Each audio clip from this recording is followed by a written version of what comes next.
Feminists have been protesting in Mexico for quite some time on and off. And recently with International Women's Day, we saw another wave of violent protests and rioting, mostly from feminists, which resulted in quite a, well, I'm just gonna say it's funny.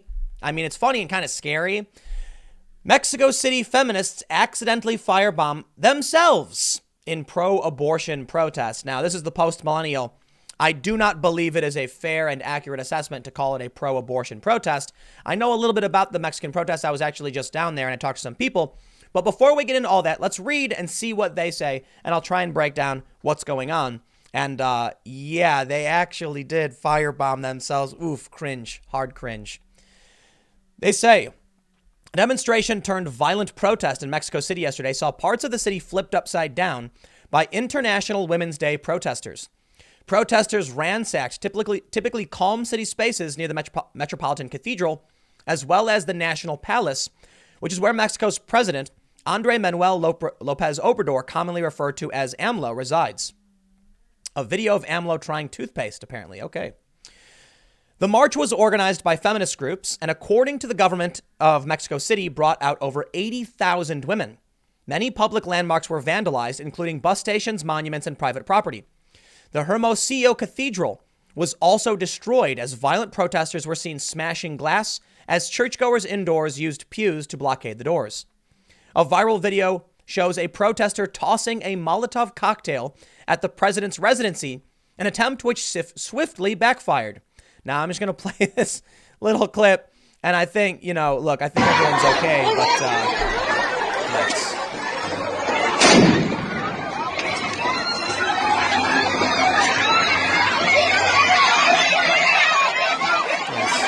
Firebombs.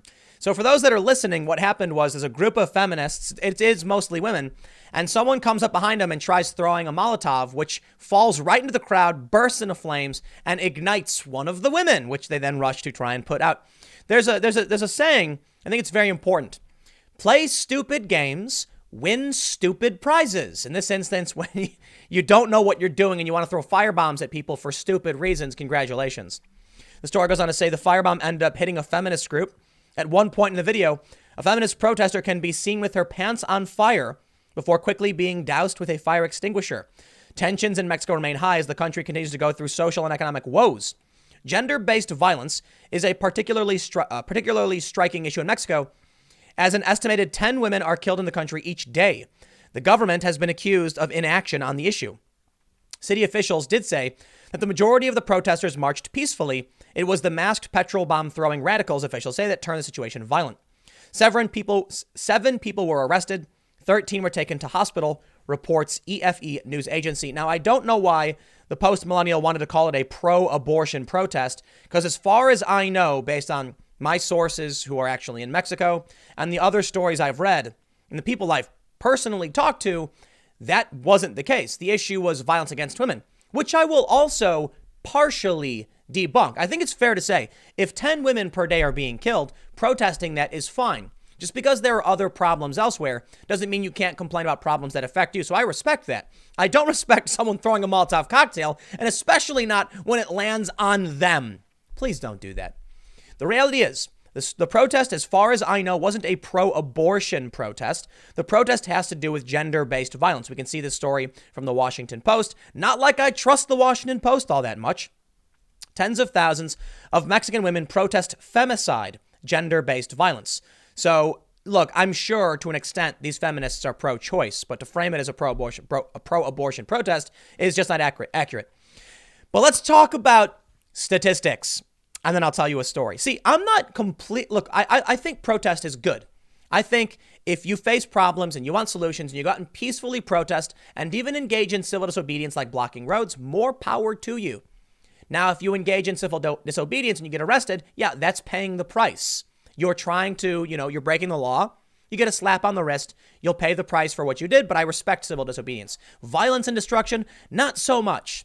There are complicated questions pertaining to American history, like the Boston Tea Party. It's actually a really interesting point that was brought up by Hank Newsom of Black Lives Matter, saying, many Americans will celebrate the Boston Tea Party, which was an act of vandalism, I believe, against, private imports of tea, because of the tea tax, and they destroyed it all by throwing it in the water, and they wore masks to do it. Interesting points to bring up. Regardless of our history, I am not a big fan of people getting violent and smashing private property and breaking things, but I do think civil disobedience is that good middle ground. Here's what's really going on, though. In Mexico, they're protesting femicide, saying women are being targeted. Yeah. I've heard it all before. You see, feminists like to claim they're the victims of all of this whatever. You know what, man? I just don't want to hear it. You know why? Check this out. Homicide victims by gender, by country. And what do you think we're going to find? Well, let's hop on down to old Mexico here at number 4 with the most amount of homicides. We can see that 89.3 of them, 89.3% are male. Go figure. And then we can see 10.7 of the victims are female.